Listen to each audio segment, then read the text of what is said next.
ATS EVS 105 students, Dr. Schragi here, and we're just continuing our string of lectures that we have about strategies about what we could do about global warming, about what path should we take. Now, we've already examined two sets of solutions that we didn't like. We already talked about adaptation, which will be expensive and kind of unethical. We talked about mitigation, which is very expensive, and we hate those green solutions in many ways. Let's try a third set of options. How about the geoengineering options? Now, geoengineering is a strategy that means actively manipulating the climate system in order to prevent the climate from changing in the first place, or even reversing climate changes that have already happened. We're going to literally use technology to try to fix the problem that, frankly, technology got us into in the first place. And I like what your book does here, where it cleverly divides our geoengineering strategies into two broad categories, one being called solar radiation management and another being called carbon cycle engineering. We'll focus on those solar radiation management strategies first. This is about trying to engineer a way to reduce the amount of solar radiation that actually gets absorbed by the Earth. Now, there's a number of different ways we can actually implement this, but rather than fixing our greenhouse gas problem, what if we just put less energy into the system in the first place by somehow reducing the amount of energy from the sun?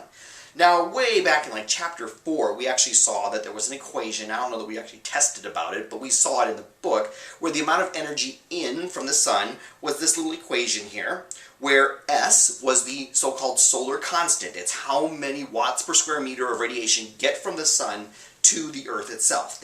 Not in terms of how much is actually going to get reflected or anything, but just how much made it across 95 million miles of cold dead space and got to the Earth. And then there was alpha in there, which is the albedo of the Earth. Remember albedo? It's a number from 0 to 1 that talks about the amount of the solar radiation that gets reflected by the Earth's surface or by clouds or whatever. It's radiation that is not going to get absorbed. So if we wanted to make the left-hand side of this equation, En, smaller, I see two things that we could do. We could reduce the value of S, or we could increase the value of alpha. Both of those would be solar radiation management strategies that would reduce the amount of radiation reaching the surface of the Earth. Well, let's take that first one there, reducing the value of S. How can we do that? How could we actually reduce the amount of radiation that comes from the sun? I love that episode of The Simpsons. I believe it's the Who Shot Mr. Burns episode, where he fights against his old enemy, the sun, and he wants to build it. He wants the nuclear power plant, and he wants to sell more electricity, and he builds a big shade for the city. Okay, that would not be how we would build a shade for the Earth. We couldn't even do that in terms of building a shade up in space.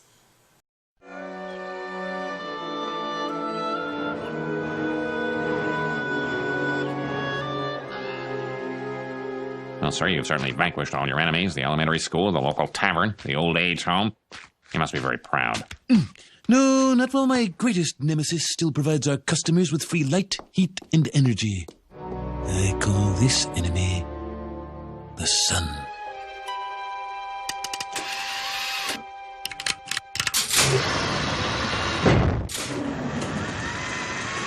Since the beginning of time, man has yearned to destroy the sun.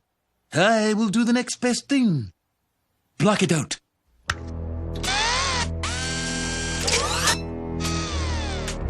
Good God! Imagine it, Smithers. Electrical lights and heaters running all day long. But, sir, every plant and tree will die. Owls will deafen us with incessant hooting. The town sundial will be useless. I don't want any part of this project. It's unconscionably fiendish. I will not suffer your insubordination. There has been a shocking decline in the quality and quantity of your toadying, Whalen, and you will fall into line. Now! God, I love The Simpsons. But they're never really a great source of information about science. If we wanted to build a shade, not only could it not be actually on the surface of the Earth, we couldn't shade a big enough area. Anyway, it needs to be up in space, and it's actually not an engineering possibility to make a shade. What you actually do is you make literally millions of smaller shades that would be positioned between the Earth and the Sun. There's a very specific place in the orbit. There's a specific orbit they would need to be in, and so on. But you could put literally millions of these shades up there that would be shading the Earth. You can actually see on that diagram I downloaded there how they're kind of reducing the amount of solar radiation, and you kind of get a shadow on the surface of the Earth. But here's the deal, it would take an enormous effort to do this, a ridiculous, really impossible effort. I mean, in order to get enough of these shades up into space between now and say mid-century, we'd be launching several rockets a day just carrying these shades up into space and getting them up into orbit and so on. Well, just the engineering of that, just the environmental impact of all those rocket launches and so on would be a huge problem. Also, it's not like these things are going to be in low Earth orbit, they're going to be between the Earth and the Sun. That's not someplace we can just send an astronaut to go and get them back or something. We would have to have some kind of very difficult and complicated plan as to how to get them out of there if we decided we didn't want this anymore, like it didn't have the impacts we wanted or whatever. Now, before we move on to part 2 of the lecture, I want to ask a couple quick questions about these kind of strategies we've seen so far. Question 1. Which of the following would be an example of geoengineering? A. Building a wind farm to produce electricity. B. Collecting methane emissions from a landfill to produce energy. C. Planting a forest to capture carbon dioxide from the atmosphere. Or D. Building a higher seawall around a coastal city. Which of those 4 is a geoengineering option? Make a choice from those 4 options and get a little feedback before you move on to a second question.